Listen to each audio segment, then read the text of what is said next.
नमस्कार, मैं हूं प्रियंका संभव। प्रधानमंत्री नरेंद्र मोदी ने स्टार्टअप पर एक्शन प्लान का ऐलान कर दिया है। लोग इस स्टार्टअप के लिए बूस्टर डोज मान रहे हैं, लेकिन अभी भी कई ऐसे सवाल हैं जिनका जवाब ढूंढना बाकी है। कई शर्तें हैं जिनकी कसौटी पर स्टार्टअप को खरा उतरना जरूरी होगा, तभी वे इस पॉलिसी का फायदा उठा पाएंगे। इस खास पेशकश में हम समझते हैं स्टार्टअप पॉलिसी की बारीकियों को। मेरे साथ हैं इनके फाइन प्रिंट को समझने के लिए कुछ खास मेहमान। एंजल इन्वेस्टर अजीत खुराना, और इनका दूसरा इंट्रोडक्शन ये है कि ये आईटी बॉम्बे के इंक्यूबेटर सेल के भी प्रमुख रह चुके हैं। अजीत, स्वागत है आपका। साथ ही यूनिकॉर्न इंडिया वेंचर्स के मैनेजिंग पार्टनर अनिल जोशी जुड़ रहे हैं नागपुर स्टूडियो से। ग्रेक्स के सीईओ मनीष कुमार हमारे साथ जुड़े हुए हैं। आप तीनों का ही स्वागत है। एक और मेहमान जुड़ेंगे कुछ समय में, लेकिन शुरुआत करती हूं अजीत आपसे। कैसा लग रहा है आपको ये स्टार्टअप पॉलिसी? बूस्टर डोज मान रहे हैं आप स्टार्टअप्स के लिए इसे? यदि जो अनाउंसमेंट्स हुई हैं उनमें से कुछ भी कहीं इंप्लीमेंट हो गई तो मैं समझता हूं इसे 10 आउट ऑफ 10 देना चाहिए। बूस्टर डोज मैं मान रहा हूं, बट जो आपने फाइन प्रिंट का जिक्र किया उसे जरूर देखना होगा ये समझने के लिए कि क्या सचमुच ये दवा असर करेगी या नहीं।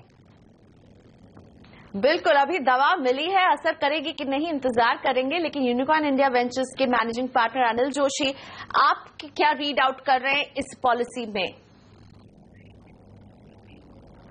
मुझे इस स्पेस में तकरीबन 10 साल के ऊपर हुआ है, और जो कल का वातावरण था, जो मोदी जी ने अनाउंसमेंट किए हैं स्टार्टअप पॉलिसी, खास करके स्टार्टअप एक्शन प्लान, ये एक ऐतिहासिक दिवस था। जहां तक मेरा मानना है, इस पॉलिसी में ना कि एक यंग एंटरप्रेन्योर या फर्स्ट टाइम एंटरप्रेन्योर, बल्कि इन्वेस्टर्स के लिए भी उन्होंने ख्याल रखा है। और इसके अलावा जो एजुकेशन इंस्टीट्यूट्स हैं जहां से नए उभरते हुए एंटरप्रेन्योर्स आएंगे, उनके लिए भी विचार किया हुआ है। ओवरऑल मेरे समझ में बूस्टर है। हालांकि इसके इम्प्लीमेंटेशन में कई चीजों को ध्यान में रखना होगा, और जैसे कि अजीत ने कहा, फाइन प्रिंट को बारीकी से देखना और समझना बहुत जरूरी है। बिल्कुल, हम यही समझने की कोशिश करेंगे। लेकिन ग्रेक्स के सीईओ मनीष कुमार मेरे साथ है। मनीष, तो यानी आप सभी कह रहे हैं ऑल इज वेल, इसमें आपको कोई भी ऐसी बात नहीं लग रही है कि छूट गई है इस पॉलिसी में जिसे होना जरूरी था? इतना बहुत है। अगर आप मुझसे पूछोगे, हमने तो इतनी आकांक्षा नहीं रखी थी कि इतने बड़े अनाउंसमेंट्स होंगे। हमें तो अगर आप स्टार्टअप इकोसिस्टम से बोलोगे, ग्रेक्स खुद भी एक स्टार्टअप ही है, तो हमारी कोई उम्मीदें नहीं थी। स्टार्टअप्स कभी गवर्नमेंट की तरफ से कोई उम्मीद रखता ही नहीं था। हमने कोई चीज स्टार्टअप, पूरे इकोसिस्टम में कोई स्टार्टअप गवर्नमेंट से बिना उम्मीद के अपने स्टेप्स उठाते थे। अनलाइक लार्ज कॉर्पोरेशंस जो लॉबिंग एटसेट्रा पे बहुत ज्यादा रिलाई करते हैं, स्टार्टअप्स प्योर इनोवेशन की तरफ मोटिवेटेड होते थे, प्योर वैल्यू ग्रोथ की तरफ होते थे। तो इर्रेस्पेक्टिव ऑफ गवर्नमेंट पॉलिसीज वो अपना काम करते थे। तो अगर आप मुझसे वहां से देखोगे तो बहुत बड़े स्टेप्स हैं, बड़ा इनकरेजिंग मूव है फ्रॉम गवर्नमेंट। हमने तो कोई कसर अभी तो नहीं सोच सकते कि कुछ कसर इन्होंने छोड़ी होगी। तो अजीत, सभी कह रहे हैं इनकरेजिंग मूव है। इसमें इस पूरी पॉलिसी में कौन सी वो बात है जो आपको लग रही है कि स्टैंड आउट कर रही है? मेरे हिसाब से जो सबसे ज्वलनशील मुद्दा था स्टार्टअप स्पेस में फाइनेंसिंग के रिलेटेड, वो ये था कि एंजल इन्वेस्टर्स को निवेश के समय ही जो उनका निवेश पूंजी होती थी उस पर टैक्स लग जाता था जो वो स्टार्टअप्स को देते थे। इसे हटाकर यहाँ एटलीस्ट प्रॉमिस किया है अरुण जेटली जी ने कि बजट में हटा देंगे। ये मेरे ख्याल से सबसे पॉजिटिव स्टेप है। मगर आप सबसे नेगेटिव या सबसे जहां मुझे वरी है उसके बारे में पूछें तो जो 3 साल तक कर की माफी दी गई है मुनाफे पर, यह किसी को उम्मीद भी नहीं थी, मुझे ये कहना होगा। मगर इसमें किसे ये कर की माफी मिलेगी, ये तो हम जानते हैं कि ऐसा नहीं कह सकते कि हर नई कंपनी को माफी मिल जाएगी। इसके लिए कौन योग्य होगा, ये डिसाइड कौन करेगा? इस एप्लीकेशन प्रोसेस में कहीं एक नए प्रकार का इंस्पेक्टर राज तो नहीं आ जाएगा? ये मेरे एरियाज ऑफ कंसर्न है। बिल्कुल कह रहे हैं कि इंस्पेक्टर राज खत्म करेंगे, सरकार इन सब चीजों से अलग हटना चाहती है लेकिन कहीं ना कहीं जुड़ रही है।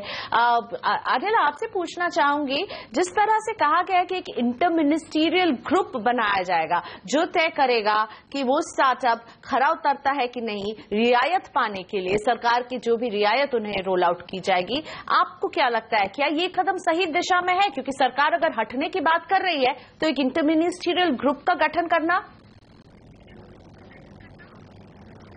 कल मोदी जी ने एक वाक्य कहा था कि minimum interference from government and maximum action from entrepreneurs. अगर इस पॉइंट को हम देखें तो ये जो गठन की बात हो रही है जिसमें DIPP इंटर मिनिस्ट्रियल बोर्ड बनाएगी, अगर इसका चुनाव सही नहीं हुआ तो जहां मेरा मानना है कि शुरुआत में ही प्रॉब्लम्स आनी शुरू हो जाएगी, क्योंकि जो डेफिनेशन बता रहे हैं फाइन प्रिंट में कि स्टार्टअप को इनोवेटिव होना बहुत जरूरी है, और अगर जो बोर्ड का गठन होगा और उनके हिसाब से अगर स्टार्टअप इनोवेटिव नहीं हुआ और आगे जाके अगर वो डिस्ट्रप्टिव हुआ तो एक सवाल खड़ा हो जाएगा कि ये कैसे छूट गई। तो जैसे अजीत ने कहा कि इस बोर्ड का जो गठन होना है उसका चुनाव इस प्रकार हो कि ये सारी जो प्रॉब्लम आ सकती है उनको देखा जाए और उनसे निपटा जाए। जी, तो फिर इसके साथ ही अजीत, हमने एक ट्रेंड देखा था कि स्टार्टअप शुरू हो रही हैं भारत में लेकिन अपने आप को रजिस्टर करने के लिए विदेश चली जा रही थी। सिंगापुर एक फेवरेट डेस्टिनेशन बन गया था। क्या इस ट्रेंड को रोकने में कामयाब हो पाएगी ये पॉलिसी?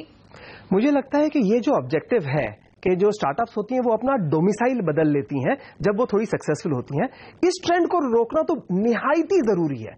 कल जो पॉलिसी डिसाइड हुई है या अनाउंस हुई है उसकी अगर ये एक आउटकम निकले, सिर्फ एक मात्र आउटकम निकले, तो भी मुझे लगता है ये पॉलिसी बहुत सक्सेसफुल होगी। और यदि जो इन्वेस्टर्स को डिसइंसेंटिव्स मिलते थे इन्वेस्टमेंट्स में, अगर वो जो अनाउंस हुए हैं वो इंप्लीमेंट हो जाए और उसके लिए लेजिस्लेटिव इंटेंट चाहिए, बजट पारित होना पड़ेगा, अगर वो हो जाए तो मेरे ख्याल से जी हां, ये जो चेंज ऑफ डोमिसाइल है, जो इंडियन स्टार्टअप इंटरनेशनल स्टार्टअप बन जाता है सिंगापुर जाकर, ये शायद रुक सकता है और ये बहुत बड़ी उपलब्धि होगी। ये रुक सकता है? आपको लग रहा है इस पॉलिसी में ऐसी कौन सी बात है जो इन्हें रोक सकती है? और जो सिंगापुर जा चुके हैं क्या उन्हें वापस भी लाया जा सकता है?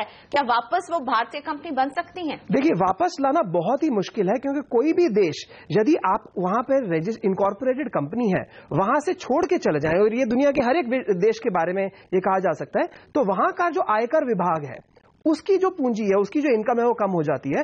तो इसके लिए सब देश बहुत ऑब्स्टिकल्स डालते हैं। तो वापस लाना तो मेरे ख्याल से बहुत मुश्किल होगा। मगर जो इस पॉलिसी में जो मेन पॉइंट है जो आपको बाहर जाने से डिस्करेज करता है या रादर आपको बाहर जाने के लिए एनकरेज नहीं करता, वो ये है कि यदि आपके स्टार्टअप में कोई investor much above fair market value invest करता है तो ये जो एडिशनल आपको प्रीमियम मिला है इसे सेक्शन 56 ऑफ इनकम टैक्स के अंतर्गत आपकी इनकम नहीं माना जाएगा। इस कारण से यह सबसे बड़ा मुद्दा था जिसके कारण हमारे स्टार्टअप्स बाहर जाना चाहते थे। अब अरुण जेटली जी ने और नरेंद्र मोदी जी ने दोनों ने अनाउंस किया है कि इसे हटाया जाएगा, और अगर ये एक चीज बदल जाए तो मेरे ख्याल से इंटरनेशनल कंपनी बनना कोई ज्यादा फायदेमंद नहीं रहेगी। देसी कंपनी बनी है, इसमें फायदा दिला सकती है सरकार आपको। लेकिन अनिल, आपसे इस पॉइंट पर समझना चाहूंगी कि सिंगापुर जाना रुकेगा? आपको लगता है डोमिसाइल बदलने के लिए अब कंपनियां थोड़ी सी उतनी उत्साहित नहीं रहेंगी और भारत में रहकर ही अपने कारोबार को बढ़ाना चाहेंगी? दो चीजें हैं। आपने एक सवाल पूछा था, जो कंपनियां जा चुकी है वो आएंगी कि नहीं। जहां तक मेरा मानना है जो जा चुकी है उनके आने से कोई उन्हें विशेष लाभ नहीं होगा, क्योंकि सारी की सारी कंपनियां 5 वर्ष के ऊपर है। अगर आप नया डेफिनेशन देखो तो एक स्टार्टअप का क्वालिफिकेशन के लिए उसको 5 वर्ष के भीतर होना बहुत जरूरी है। रही बात नई कंपनियों की, जो स्टार्टअप एक्शन प्लान जो बनाया है उसके तहत अगर आप देखो तो मुझे कोई रीजन नजर नहीं आ रहा है कि कंपनी को देश छोड़ के विदेश जाने की जरूरत है। अगर उन्हें आईपीआर फाइल करना है तो उसमें रियायत दी गई है। अगर उन्हें फंडिंग की आवश्यकता है तो उनके लिए उसकी सुविधा प्राप्त हो सकेगी। उसके अलावा कई सारे हब्स बनाए जाएंगे जिसके तहत उनको कई बेनिफिट्स मिलेंगी। और अगर आप देखें इन्वेस्टर्स के मुद्दे से तो जो स्टार्टअप टैक्स था वो लार्जली एक स्टार्टअप पे लागू था जो कि प्रीमियम पे वो इनकम टैक्स भरते थे। इन्वेस्टर्स को उससे कहीं प्रॉब्लम नहीं थी। जहां तक मेरा मानना है, इन्वेस्टर्स को जो इशू था वो कैपिटल गेन का था। अगर आप इस एसेट क्लास को देखो तो ये बहुत ही रिस्की है और इसमें इन्वेस्टमेंट का ड्यूरेशन भी काफी लॉन्ग होता है। तो एक इन्वेस्टर जब अपनी पूंजी लगाता है इस एसेट क्लास में और जब उसे टैक्स पे करना पड़ता है, वो भी जब उसके कई सारे इन्वेस्टमेंट जीरो हो सकते हैं, तो ये काफी बड़ा मुद्दा था। इस स्टार्टअप एक्शन प्लान में इस मुद्दे को भी ध्यान रखते हुए मोदी जी ने अनाउंसमेंट किए हैं।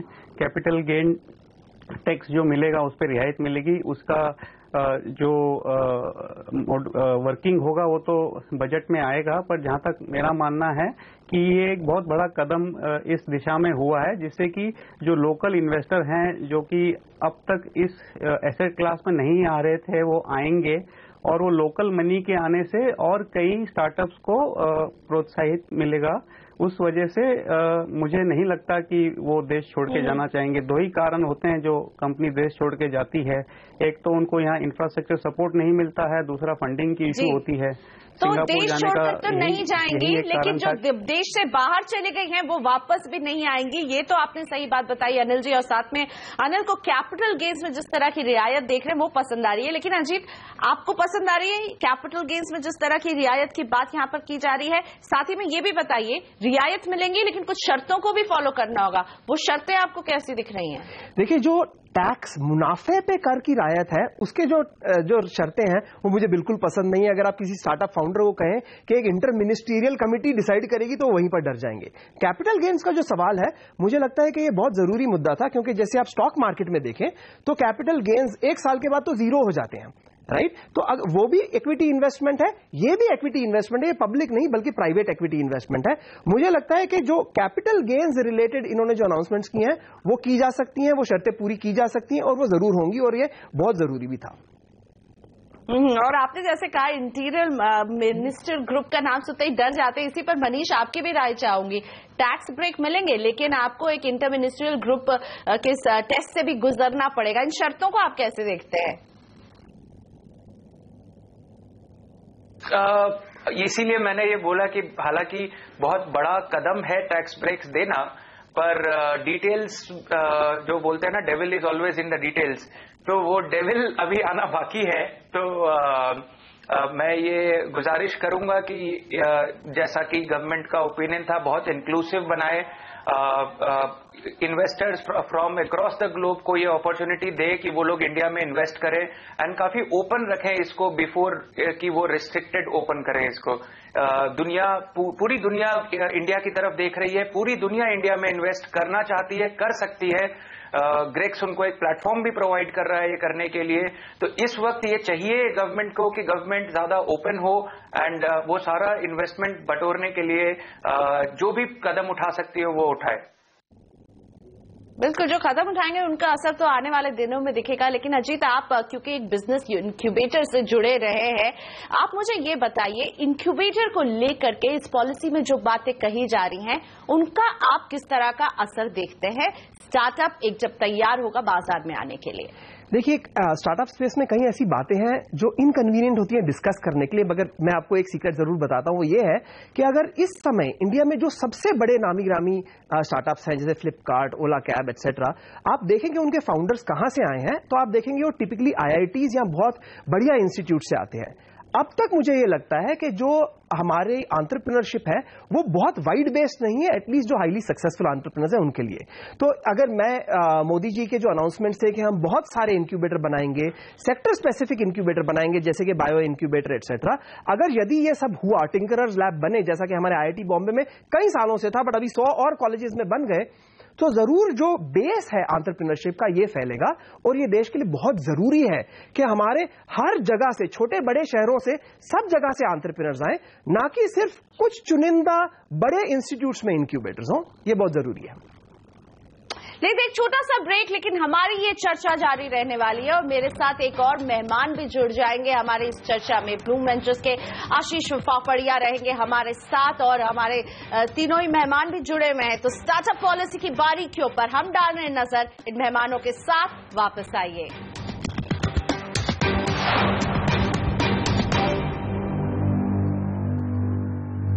तो सरकार ने ऐलान की स्टार्टअप पॉलिसी की, धूमधाम से एक दिवस की तरह इसे मनाया गया और हमारे सामने है भारत की स्टार्टअप पॉलिसी और इसके फाइन प्रिंट्स पर चर्चा कर रहे हैं हम अपने खास मेहमानों के साथ। मेरे साथ हैं angel investor Ajit Khurana, Unicorn India Ventures के मैनेजिंग पार्टनर अनिल जोशी, ग्रेक्स के सीईओ मनीष कुमार और अभी हमें ज्वाइन कर रहे हैं ब्लूम वेंचर्स के सीएफओ आशीष फाफड़िया। आशीष, आपसे शुरुआत करना चाहूंगी। हमारे एक मेहमान अभी कह रहे थे कि अभी उन्हें डेविल्स का इंतजार है क्योंकि डेविल जो है वो डिटेल्स में दिखेगा। आपको कैसी दिख रही है ये स्टार्टअप पॉलिसी? आपको डेविल नजर आ रहा है कहीं? जहां तक ऊपर से अगर आप इसको देखें तो कल प्रधानमंत्री कह रहे थे कि government is trying not to do much, काफी सारा स्टेप 70 साल में किए हैं। आज इंटेंशन ये है कि हम कुछ नहीं करेंगे या बाहर रह के बिजनेस को फैसिलिटेट करेंगे। बट अगर थोड़ा बहुत वन लेवल डिटेल में जाके देखते हैं तो गवर्नमेंट का इंटेंशन ये है कि वो लोग डिसाइड करेंगे कि किनको बेनिफिट्स मिलने चाहिए। They will take active steps of creating lot of incubators and all that। तो ये थोड़ा सा एनालिसिस बहुत जरूरी है कि किस बेसिस पे वो लोग ये डिसाइड करेंगे। और जहां तक डिसाइड करने की ही बात है तो फैसिलिटेटर बन के ज्यादा बेनिफिट्स डेफिनेटली मिल सकते हैं, ना कि government actively getting into it and deciding those things. It's कभी कभी अनसर्टेनिटी ज्यादा क्रिएट हो जाती है कि हमें ये बेनिफिट्स मिलेंगे या नहीं। कभी कभी सिग्नलिंग के तौर पे भी इसको देखा जा सकता है। अगर आपको गवर्नमेंट ने अनाउंस नहीं किया कि आप इनोवेटिव हो ताकि आपको टैक्स ब्रेक मिले, तो फिर बाकी लोग इसको किस नजरिए से देखेंगे? वो सारा छोटी छोटी चीजें काफी ज्यादा मैटर कर जाती है बिजनेस के अर्ली स्टेज में। और जहां तक मैंने पहले भी कहा है, 3 साल का tax break for early stage funded companies बहुत ज्यादा मैटर नहीं करते हैं, क्योंकि वो लोग by and large initial stage में लॉस मेकिंग होते हैं या तो प्री रेवेन्यू स्टेज में होते हैं। तो 3 साल में मुनाफा ही नहीं होता तो उस पर टैक्स ब्रेक का क्या फायदा? भी नहीं हो पाता है करीब 1.5-2 साल के लिए। तो आप किस बेसिस पे मुनाफे और रेवेन्यूज की बात कर रहे हैं? बिल्कुल आशीष, लेकिन आपने जो कहा स्टार्टअप्स बनते हैं इंस्टिंक्ट्स पर और सरकार काम करती है प्रोसेसेस पर। सरकार कह रही है हम दूर रहेंगे, लेकिन सरकार फिर भी हमें कई जगह पिक्चर्स में नजर आ रही है। क्यों अजीत, आप सहमत हैं? सरकार कह रही है दूर रहेंगे, लेकिन शायद आधे मन से कह रही है। सरकार बहुत पास रहने वाली है। जो श्रम और पर्यावरण का सेल्फ सर्टिफिकेशन है वहां पर से सरकार जरूर हटी है और इसका स्वागत है, मगर काफी अन्य ऐसी जगहें हैं जहां मुझे बहुत डर लग रहा है। जैसे कि जो सरकार ने 2,500 करोड़ पर साल 4 साल के लिए 10,000 करोड़ की अनाउंसमेंट की है, उसकी डिप्लॉयमेंट जो है वो फंड ऑफ फंड फॉर्मेट्स में है। यानी सरकार एक तरह से खुद वेंचर कैपिटलिस्ट बन रही है। हाँ, वो सीधा स्टार्टअप्स में निवेश नहीं कर रही बल्कि अन्य वेंचर कैपिटल फंड्स में निवेश कर रही है। मगर मैंने देखा है विश्व भर में जो वीसी फंड्स होते हैं या वीसी फंड ऑफ फंड्स होते हैं, उनको चला पाना बहुत ही मुश्किल कार्य है। यदि हमारी सरकार ऐसा समझती है कि वो खुद वीसी बन जाएगी एक प्रकार से, तो मुझे तो लगता है कि ये थोड़ा ओवर एम्बिशियस रहेगा। अनिल, आपकी क्या राय है? सरकार कह रही है दूर रहेगी, लेकिन उतनी दूर नहीं लग रही है और स्टार्टअप की परिभाषा में इनोवेटिवनेस होना चाहिए और ये इनोवेटिवनेस क्या सरकार डिसाइड करेगी? जैसे कि मैंने शुरू में कहा था कि DIPB ने इंटर मिनिस्ट्री बोर्ड बनाना है और अगर उसके चुनाव में कुछ खामियां रह गई तो जो स्टार्टअप इनोवेटिव होगा वो कभी इनोवेटिव कहलाएगा ही नहीं। तो ये एक बड़ा मुद्दा रहेगा। मेरा मानना है कि इस विषय पे विचार करना चाहिए। अगर बोर्ड का गठन करना जरूरी है तो इस प्रकार गठन करें कि वो एक फैसिलिटेटर हो, जैसे कि आशीष ने कहा। जहां तक फंड ऑफ फंड की बात है, मेरा मानना है कि यही एक तरीका होता है जिससे कि आप डोमेस्टिक वेंचर कैपिटल्स को प्रोत्साहित कर सकते हैं। गवर्नमेंट एक बोर्ड बनाती है, उसके तहत वो फंड ऑफ फंड बनती है एंड हमारे फंड में भी इंडिया एस्पिरेशन फंड से निवेश हुआ है। तो वो एक बड़ा कदम है। मेरा मानना है कि 10,000 करोड़ के पीछे और कई हजार करोड़ आएंगे जो कि डोमेस्टिक इन्वेस्टर जिन्हें हम LP कहते हैं वो जुड़ेंगे। बट एक मुद्दा ये रहेगा कि स्टार्टअप है कि नहीं उसका चुनाव एक बोर्ड करेगा जिसमें मिनिस्ट्री इन्वॉल्व होगी। ये एक चिंता वाली विषय की बात है। आशीष, जो परिभाषा होगी स्टार्टअप की वो इस पॉलिसी में किस तरह से आगे आ रही है? आपको लग रहा है किस तरह से ये डिफाइन करने वाले ये इस पर आपको क्लैरिटी मिल रही है? अब फिलहाल तो ज्यादा क्लैरिटी नहीं है, बट जो हाई लेवल बुलेट पॉइंट्स देखे गए हैं उससे लग रहा है कि एक डेफिनेशन सा वो लोग बताएंगे। वो डेफिनेशन जरूरी होगा क्योंकि ऑन दैट बेसिस काफी सारे बेनिफिट्स दिए जाएंगे। सो वो डेफिनेशन लाने में बहुत जरूरी है, बट उस डेफिनेशंस का इम्प्लीमेंटेशन अगर पॉलिसी के जरिए किया जाए और फैसिलिटेटर बन के किया जाए बाय अलाउइंग इकोसिस्टम के मेंबर्स इसमें आगे आके काम करे और उसको गवर्नमेंट सिर्फ बढ़ावा दे और फैसिलिटीज दे तो ज्यादा बेनिफिशियल होगा। और काफी सारी बड़ी चीजें हैं जो छूट गई हैं, या तो कॉन्शियसली वो लोग आगे चल के बजट में लाएंगे या hopefully they are looking at it और सोच रहे हैं कि कैसे लाया जाए। वो 3-4 चीजें अगर लाएंगे तो ये सब बहुत ज्यादा बेनिफिशियल रहेगा। क्या छूट गया है आपको लग रहा है आशीष? अगर आप हमें क्विकली एक बता सकें आप। श्योर। हम लोग ये काफी सालों से देख रहे हैं कि treatment of service tax and VAT in startups, ये कॉम्बिनेशन काफी सारा स्ट्रेसफुल है। स्टार्टअप्स को आज भी ऐसे समझ बहुत क्लैरिटी से नहीं आता है कि हमें हमारे प्रोडक्ट्स पे सर्विस टैक्स करना चाहिए या वैट करना चाहिए। ये एक मुद्दा इंपॉर्टेंट रहा है उस वक्त से जब से हमारे 92 के ऑनवर्ड्स के कंपनीज बड़े यूनिकॉर्न्स और मच लार्जर कंपनीज बन चुके हैं। Other issue is taxation of the fund of funds and parity of taxation, जहां की हम लिस्टेड कंपनीज के साथ सिर्फ इसको इक्वलाइज कर देते हैं या सेम फुटिंग पे लेके आते हैं तो भी इसको एक काफी एनकरेजमेंट मिलता है। और तीसरी इंपॉर्टेंट बात यह है कि जो फॉरेन इन्वेस्टर्स होते हैं उनके साथ डोमेस्टिक इन्वेस्टर्स का treatment should be at par, जहां तक टैक्सेस का सवाल है।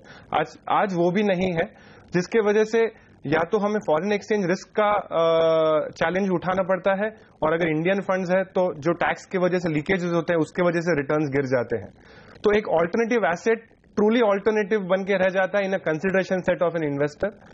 अगर रियली उसको स्ट्रीमलाइन में मेन स्ट्रीम लाना है तो उसको एक सोच विचार करके एक सेपरेट विंडो बनाना चाहिए।